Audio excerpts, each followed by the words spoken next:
You know, I don't know how to describe this fight. I mean, I can say that it's, I mean, it was entertaining, 10-round fight between Paul Gallen, who has had 5 fights in the last, look, he is exhausted. That's Chris Lord, I forgot to pronounce his name. Terzievski? How did I forget how to pronounce his name that quick?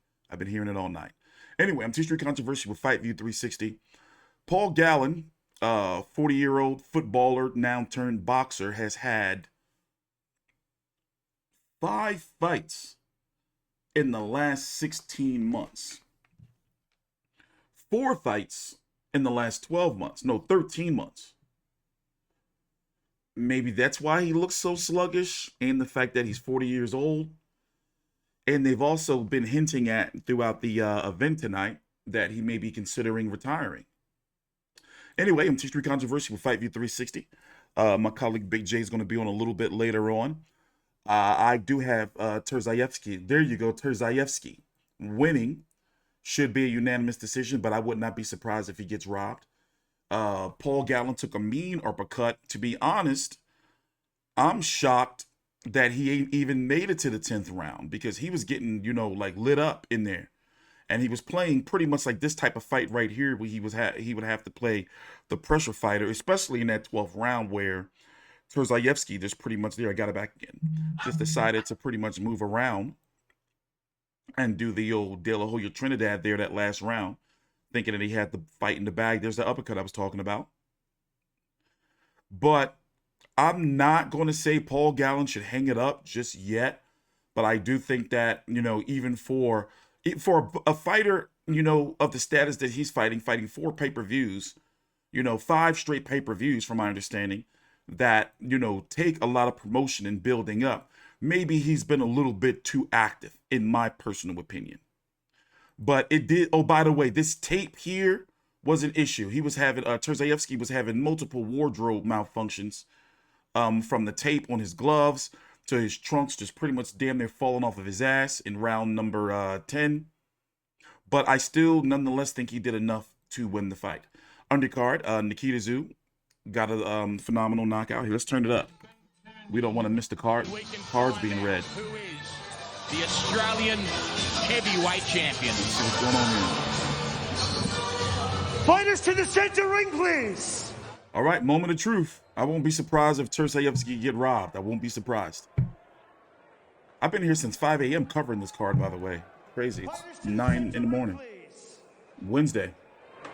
I haven't even ate breakfast yet. Just drinking iced tea and shit. And now I'm down to this little ass bottle of water I got left. I gotta eat something.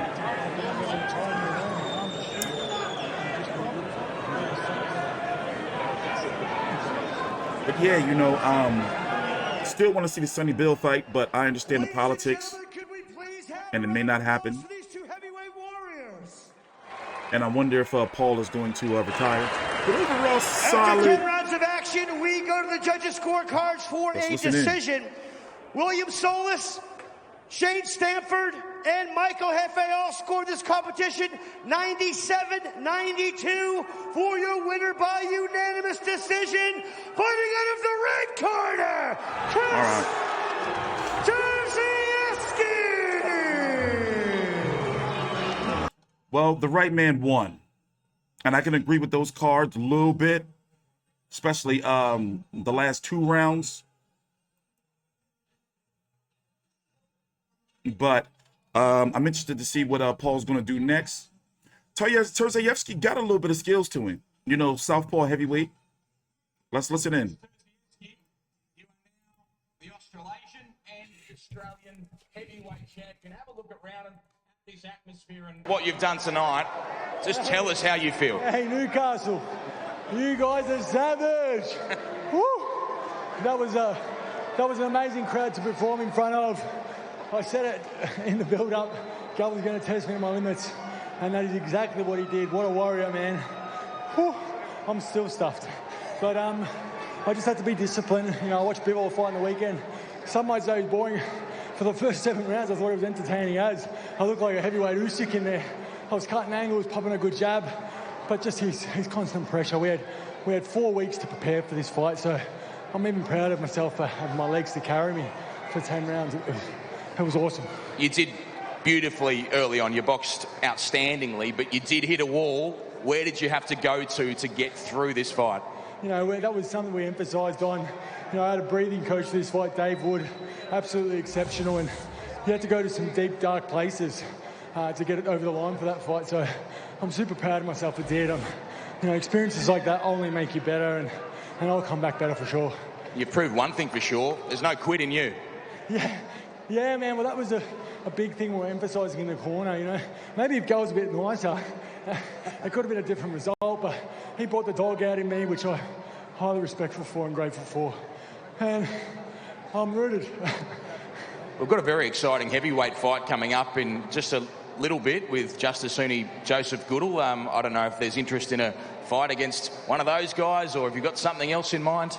Yeah, look, if it's another thing I learned from Gal, you know, we're prize fighters at the end of the day, and the punishment's got to be worth the money you're receiving in this sport. So, you know, if I had something lucrative, I'd entertain a Justicini or a Goodall, but I've got my eyes set on a bridgerweight division. I think I'll be the big dog in there, and good luck to them taking those type of shots. Congratulations, Chris Terzievski. Well done. You're the Australian champion. Real quick. I'd just like to thank my sponsors, the crew, the gym I work at, amazing. Drain Flow, I train this bloke in the morning. He's an absolute champ. Bear Bronze as well, financial support is amazing. Also my strength and conditioning coach, Jake.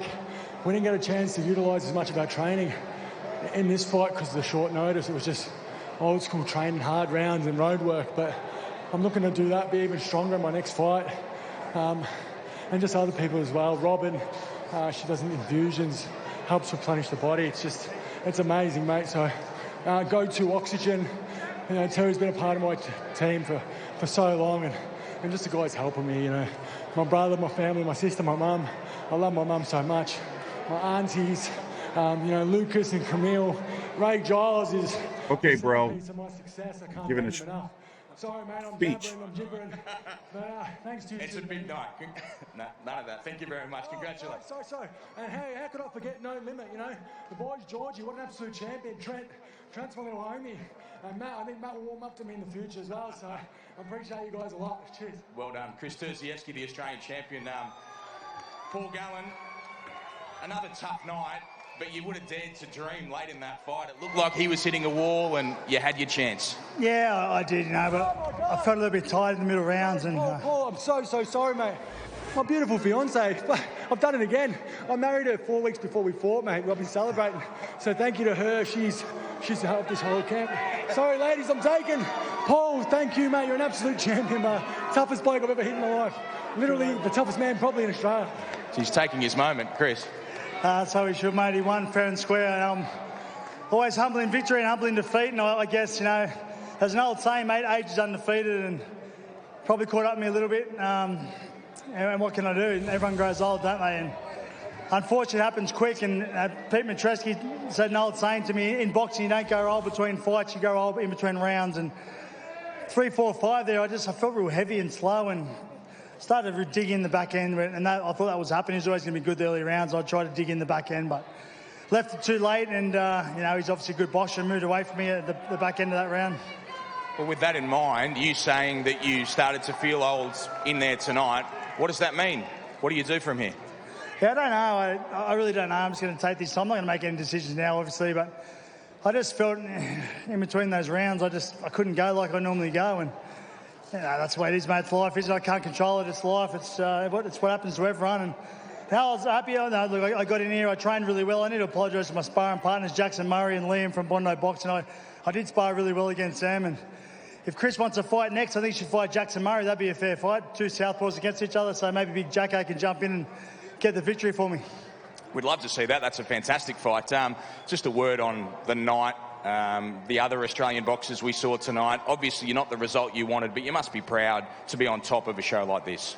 Yeah, absolutely. I mean, there's so many people from the boxing world come up to you tonight before the fight and thank me for what I've done for Australian boxing, and that's something I'm really proud of. I've said that from day one. I'm really happy to promote the sport and promote these other boxers, and so happy for Harry and Sam, Haas Hamden, and that was it, wasn't it? Yeah, that was it. And that were the girls too, they fought. So happy for all of them to get the win, and happy I was able to promote the sport and take it back to where it is at the moment. And fingers crossed you can just keep growing from here. And those guys, you know, Sammy and Harry and Nikita, I forgot about Nikita, they can keep going, and along with Tim Zoo, and No Limit can keep putting on the best shows in Australia. Well, Paul Gallen, whatever you decide to do from here, on behalf of everyone in Australian boxing, thank you so much for everything you've done. It's helped the sport enormously. We're in a great spot, and you're a lot of that. Yeah, thanks, mate. Cheers. Thanks for everyone as well. I've had a great time involved in the sport. It took me a little while to turn a lot of it around, but hopefully I have now, and yeah, we'll see what happens next. All the best to everyone. Thank you. You had them there at the end. They were chanting Gallen. Did you hear it? Yeah, there was a few. I don't know what was going on there, but yeah, I was coming to get him, but he's too good a boxer and got away from me that last round. Thank you very much. That's Paul Gallen. Yeah, as I was saying before I bring my colleague in to get his thoughts, I personally think that, you know, he should take some time off because he's been, you know, really active for a 40-year-old boxer, especially with all the promotion and everything that goes behind an event. You know, just look, Mark Hunt, December 2020. Oh, no, wait, I'm tripping. I missed the whole. No, yeah, I'm right. So, Mark Hunt, December 2020, April 2021, June 2021, December 2021.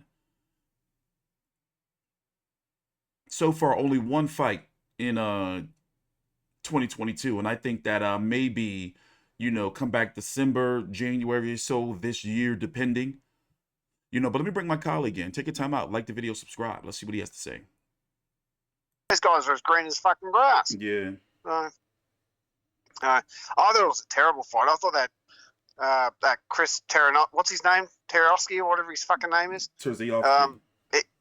Yeah, he should have knocked Paul out, but he's a journeyman. He's no one special. So, welcome back. We got my colleague Big J on the line. The event for Paul Gallen versus Chris Terzievski just ended, obviously, moments ago. And we want to hear his thoughts. So what did you think about the fight?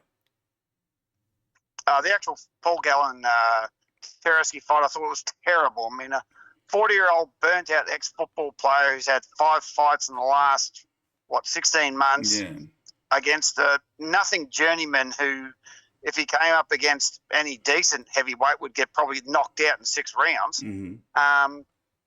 Yeah, it was pretty poor. I mean, the undercard was solid, very, very solid undercard. But the actual main event itself was like, ugh. It was actually, parts of it was watching a bloody one of those National Geographic documentaries where the lion sitting there and slowly picking off the injured zebra. It looked fucking terrible. Yeah. But the ninth round was in great. The mud. He looked, slow, sluggish, old, lunging with his punches. You said before we started the video, disinterested, in just overall. Well, he's a 40-year-old man who's carrying the entire main event pay-per-view on his shoulders, plus everything else he does. Yeah. So he's probably completely and utterly burnt out. Yeah. So let me tell the fans his resume really quickly, just over the last 16, 17 months or so. So he fought Mark Hunt in December of 2020, Lucas Browne in April of 2020, Justice Haney in June of 2021, and that's a 3-fight. That's a big, massive 3-fight run right there with all the promotion and all that you have to do. And then, he had the Darcy Lusick fight. That was another pay-per-view. And then this Chris Terzievski fight. So 5 fights he's had since December of 2020.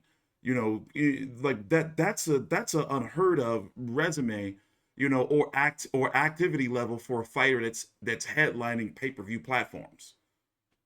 I personally think that he's burnt out, me personally. I mean, that would be hard enough for a 20-something-year-old to do. Paul Gallen's 40. Yeah. So, yeah, I mean, these are headlining and promoting of these events.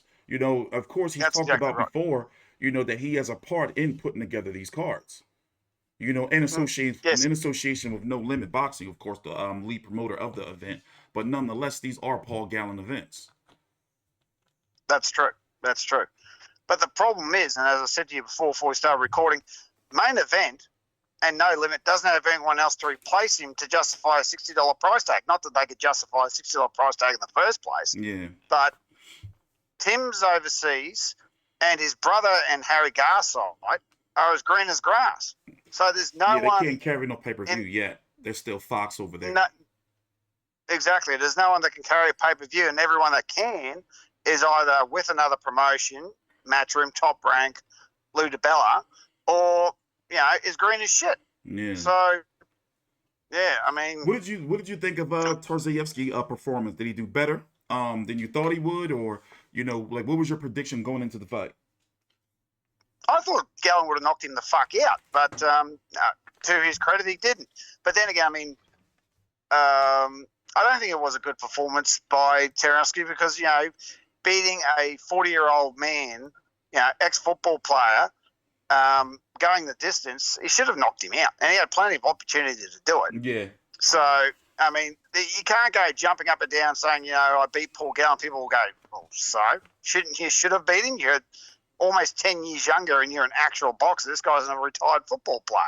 So, yeah, it seems. Yeah, I don't think he. It seems when he was, when he was getting close to, having some success to possibly, knocking out or stopping Paul Gallen, that, he just would gas out. Them guys were spent by round number 9, and just so happens round number 9 was Paul Gallen's best round because Terzievski had shot his load.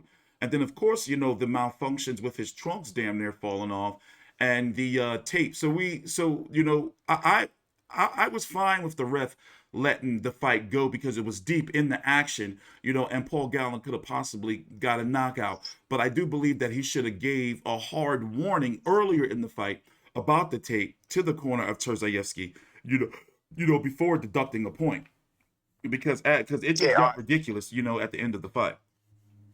Well, to the ref's credit, he did deduct a point for all the shoving that Terzievski was doing, so the ref really wasn't letting too much shit fly. Yeah. But it wouldn't have made a difference to the result anyway. So I mean, not a great fight, but we've seen a lot worse too. So I don't think we should pull the knives. Yeah, pull the knives out too bad because. Yeah, well, the one against Darcy Luckett was far fucking worse. That was just the whole card was fucking embarrassing. This was nowhere near as bad as that. So I said the undercard was solid as. It was just the main event was a bit of a letdown. So do you feel that the Paul Gallen fight versus Sonny Bill is still alive? Oh, definitely. I think Sonny Bill will come after him hard now because now he's vulnerable. And as Paul Gallen said himself, Sonny Bill will really go after him when he realises that Paul Gallen's too old and an easy target. So, yeah. I mean, I don't think it should happen because Sonny Bill will probably knock the daylights out of poor old Paul. But, I mean, there's a lot of political stuff in that fight anyway. I don't think it'll ever actually will happen personally. There's too much. It's too much political stuff with other companies and promotions and all this other stuff. So I don't see it happening. So I wouldn't worry about it. All right. To wrap up the undercard, who are you most impressed with? Nikita Tszyu got a big time knockout over Mason Smith. Mason Smith came out pretty hard, and went down pretty hard. But the talk is about Nikita Tszyu's power, and me personally, he's got the stoppages, but at the same time, it's like look at the guy that he's knocking out, Yeah, but for a kid that's only 2-0, who's only had one pro fight 6 years off, to knock out a guy in that fashion who's had 5 fights, that's not too bad. I mean, it's nothing to do cartwheels over, but it's like, oh shit, hang on, something's cooking here. Excuse me. Harry Garside, fantastic, very very slick fighter, but I'm concerned about his power because he hit old mate. What was his name? The Tassie bloke. McFarlane. McFarlane with everything, including the kitchen sink, and couldn't knock him down. So I don't think Harry Garside's going to stay at 135 too long because he seems so skinny. He hasn't got the power. I think he'll bulk up. I think he'll go huge compared to the guy he was fighting. Especially in the face-off. So maybe like 135 is too small for him. He just cuts down the weight, and maybe that's why his power is suffering a little bit. I think so. I can see him going as high as 154. He's got the frame for it. Yeah, he does. So, He's listed at Yeah, 5'9.5", basically about 5'10" or so, and he does look it. yeah, Got a long frame. Yeah, he definitely got the frame because those legs are, skinny as bugger. He's like, no wonder he's got no power in his punch. He's got no legs. Yeah. So, yeah. But a good, slick, solid win. I mean, he's fast. He can he can box. He uses his footwork fantastic. Mm-hmm. So I don't think he's going to stay at lightweight very long. So, all right. Because the other problem. Thoughts on the event as a whole? Closing thoughts? I mean, I enjoyed the event for what it was. I just wish that, the main event, would have at least produced, like a stoppage. I think it could have happened, but it is what it is. I'm going to give it a 7 out of 10. Yeah, 7. For Yeah, what 7 it out was, of 10. B minus. For a domestic level Aussie boxing pay-per-view. That's what I'm rating it on, not on a global scale. No. On a global scale, no, I wouldn't even rate. But a B minus. It wasn't terrible, but it wasn't the best thing either. So, I said solid undercard. Sam Goodman, despite getting knocked on his ass and showing a bit of weakness, got up and dominated the rest of his fight. Has Harmon had a good win, even though he got knocked down as well. Excuse me. And I didn't see the women's fight. Did you see the Lindstrom fight? No, I didn't see any of those. But she got a win, 8-round decision, and Amber Amelia, she had lost to a Sarah Jalinin, and Amber, she was undefeated going into the fight. So basically, I guess you can consider that an upset. Yeah, I think they were both on debut, weren't they? Or one apiece. The Sarah girl, yeah, she's listed as now 2-1, so it was her third fight. Fair enough. Yeah, solid card, but nothing to jump up and down about, but nothing to say that it was terrible either. So be nice. All right. Looking forward to the next one, which would be Breeders versus Jai Patai. Wait, is it Haney I'm not quite that? sure. Yeah, but I'm not quite sure that's my main event. I'm not 100%. Is that on main event? Oh, I don't know. Website? Yeah, I'm not quite sure. But I'm talking about the next overall significant boxing event. It's going to be the Haney fight, Haney right? versus Goodall. And then Haney July the Goodall. 2nd, it's going to be the IBF cruiserweight fight between Miras Breedis, the champion, taking on Jai Patai. All right, well. Before that, bloody Haney, George on June 5th. Haney versus Kambosos on June the 4th. All right, take your time out. Like the video, subscribe. This is T-Street Controversy with and Big J with Fight View 360. The links to our social media are right down below in the description box. Thanks for watching.